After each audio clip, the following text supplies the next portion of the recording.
Salut, c'est Jonas, bienvenue dans cette quatrième et dernière vidéo de la série Apprendre un service. Va voir les trois autres vidéos si tu ne les as pas vues. Dans cette dernière vidéo, je vais te donner plein de petits conseils qui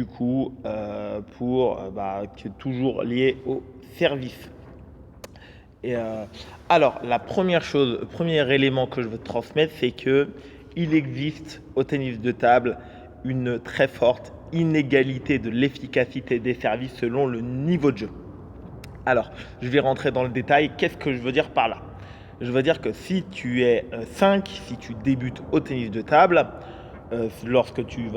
si tu utilises des services mous, sans beaucoup d'effets, un petit peu hauts, de façon générale, même s'ils sont courts, tu vas voir que tes services ils vont pas très efficaces. Pourquoi? Tout simplement parce que tes adversaires, ils en ont l'habitude. Tout simplement. Lorsque tu vas un petit peu monter, étrangement, et je vais t'expliquer pourquoi, un service court, mou, il peut, et en général, et je sais de quoi je parle, il retrouve de l'efficacité. Pourquoi? Notamment s'il est fait avec des services variés qui du coup sont coupés, liftés, courts, le joueur n'ayant plus l'habitude de voir ce service, de lire ce service, donc on appelle ça comme ça, on lit le service lorsqu'on est receveur, lorsqu'on attend le service, ce service regagne en efficacité. Donc ça paraît un petit peu étrange. Tous ces joueurs sont meilleurs que des joueurs débutants qui arrivent dans un club, mais ils vont être beaucoup plus sensibles. Pourquoi? Pour la simple et bonne raison qu'ils n'ont plus l'habitude de jouer ce service-là. Ils vont toujours présumer également, ça c'est un biais, un défaut des pongistes, que le joueur va utiliser de l'effet pour les gêner. Et donc ce service va remonter en efficacité jusqu'à arriver à un classement 17, 18 et plus. Donc c'est pendant une très très large variété de classements. Si toi, tu es capable d'intégrer plusieurs services courts mous dans ton jeu, tu peux tester et me dire.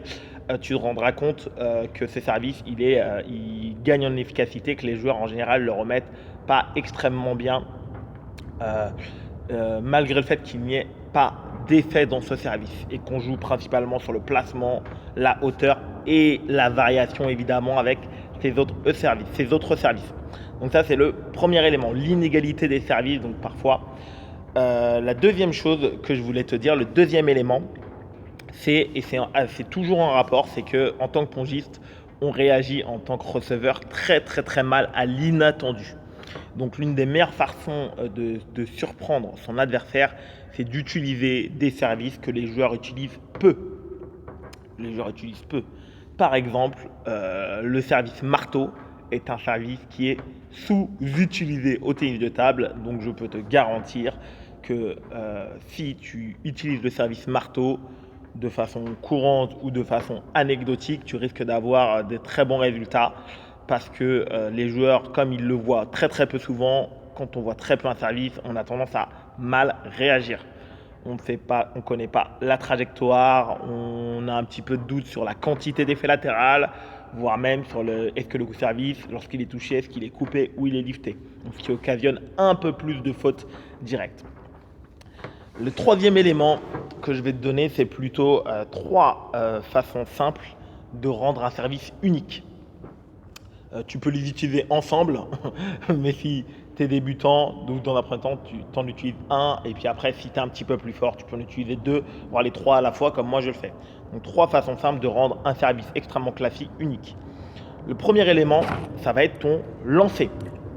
Alors, le lancer réglementaire bien sûr, donc 20 cm, mais tu l'as peut-être déjà vu également, si je lance un petit peu plus bas, donc ça va perturber le timing donc, de mon adversaire.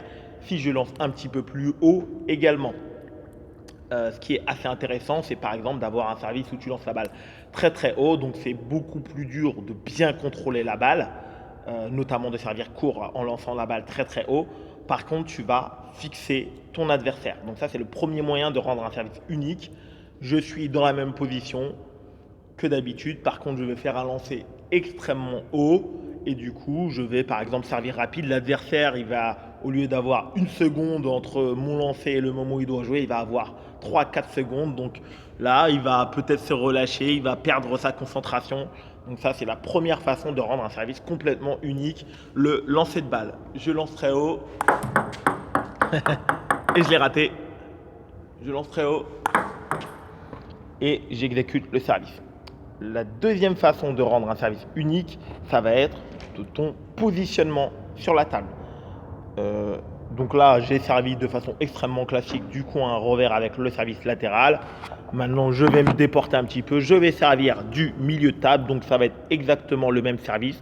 Ce coup-ci, je vais garder mon lancer de balle de façon extrêmement classique. Là, ce qui va être très perturbant pour l'adversaire, c'est que la trajectoire, donc l'endroit d'où part la balle de mon côté, donc c'est pas quelque chose, même chose, c'est inhabituel. Donc comme je t'ai dit juste avant, en tant que plongiste, on réagit très mal à l'inattendu et c'est évidemment l'objectif lorsque tu vas faire ça. Donc là, mon lancer va être exactement pareil, sauf que voilà, la trajectoire de balle, elle vient du milieu de table.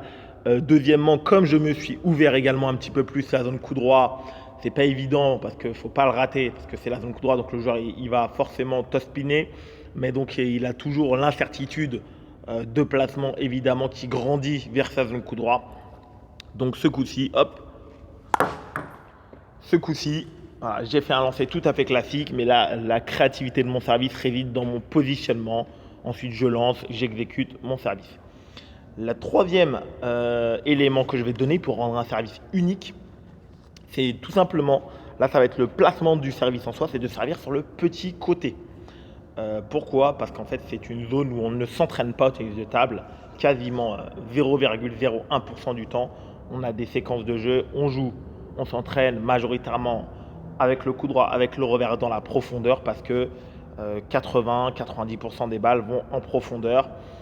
Donc, le simple fait d'aller servir sur le petit côté, c'est une zone où on est tous mal à l'aise. Voilà, on ne sait pas exactement comment se positionner. Est-ce qu'il faut bien y aller? Est-ce qu'il faut complètement attaquer la balle en tant que receveur ou est-ce qu'il faut plutôt tendre le bras? Donc, le simple fait d'aller sur le petit côté revers ou sur le petit côté coup droit de mon adversaire, on va obliger l'adversaire à aller dans une zone qui va le rendre inconfortable. Donc voilà, donc la même chose. Là pour le coup, je récupère. Donc voilà, mon service, je suis dans la zone classique. Je vais faire un lancer tout à fait classique. Par contre, là, ça va être sur le placement de mon service. Je vais aller jouer sur le petit côté.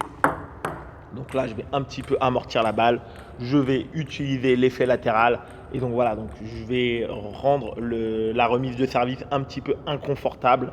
Parce que voilà, l'adversaire, il n'a pas l'habitude de jouer dans cette zone-là, tout simplement. Et au service, comme je l'ai déjà dit, on a l'occasion privilégiée pour le placement de service. L'adversaire n'y peut absolument rien.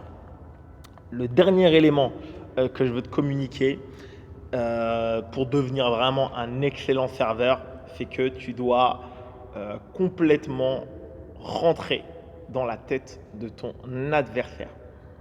Alors ce ne sera pas quelque chose qui se fera dans les premiers points, mais à partir de la fin du premier set, en fonction de ta stratégie de service, au fur et à mesure du temps, au tennis de table, la seule chose qu'on ne fait sans cesse, c'est faire des hypothèses. Je sers à tel endroit, j'espère qu'elle va revenir là, de telle façon. Après, des fois, ton hypothèse elle va être vérifiée, des fois, elle va être contredite par ton adversaire. Parfois, tu vas t'attendre à des poussettes, ce sont des flips qui vont arriver. Parfois, tu vas t'attendre à des top spins, ce sont des poussettes qui vont arriver. Voilà, donc, tu ne cesses de faire des hypothèses. Les meilleurs serveurs, et ça, c'est vraiment quelque chose qu'ils ont tous en commun, c'est qu'à un moment donné, ils arrivent du coup à prévoir ce que l'adversaire va penser. Donc l'adversaire, ils arrivent à se dire, l'adversaire va penser que je vais servir long dans le revers et par voie de conséquence, quel est le service qui pourrait laisser penser que je vais servir long dans le revers et qui serait quand même extrêmement gênant. Donc par exemple, un service de rebond dans le revers. C'est pratiquement la même chose. Je vais juste ralentir un petit peu plus. Si par exemple, mon adversaire pense que je vais servir long sur un point important et qu'il se prépare à prendre son pivot et qu'au final, il se retrouve avec un service qui n'est pas court mais qui est de rebond. Donc il doit obliger, soit c'est très dur de top spinner, soit il doit venir là jouer au-dessus avec le coup droit. Donc voilà, vraiment parce que j'ai complètement anticipé la pensée de mon adversaire. Et donc du coup, je lui ai donné une balle qui ressemble à ce à quoi il s'attendait, mais qui va être évidemment extrêmement difficile à jouer. Dans le même ton, si j'ai réussi à détecter que mon adversaire pensait que j'allais servir long dans le revers, je peux également servir très court dans le coup droit. S'il est déjà parti un petit peu en pivot, ce sera exactement la même chose. Il va devoir se reprojeter au-dessus de la table et donc effectivement en retard. Donc ce sera extrêmement dur pour lui de refaire une remise de qualité. Merci beaucoup de m'avoir écouté. Comme d'habitude, mets-moi tes commentaires en dessous. Je te souhaite un excellent entraînement et ciao!